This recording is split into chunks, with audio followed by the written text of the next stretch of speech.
Рудникот Саса е пример кој треба да го следат сите компании во домашната индустрија, изјави денес председателот на Сојузот на синдикати на Македонија, Слободан Трендафилов, при посета на најуспешниот рудник во државата. Честитам на се она што Саса го прави за вработените во рудникот, но и за капиталните инвестициски проекти кои треба да овозможат понатамошен одржлив развој на рудникот и добра екзистенционална иднина на сите.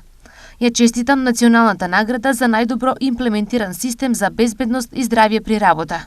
Изјави Трендафилов, првиот синдикалец заедно со председателот на Гранскиот синдикат на индустријата, енергетиката и рударството Игор Герасов имаа средба со менаџерскиот тим на Саса, предводен од генералниот директор Кристофер Колбурн.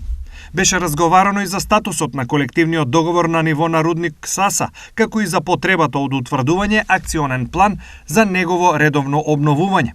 Констатација е дека со досегашното зголемување на платите во изминатите 6 години од влезот на компанијата Central Asia Metals во Саса, како и со двете последни што се случија минатата и на почетокот на оваа година, Саса успеа да обезбеди 60% повисоки плати од просечната плата во земјата.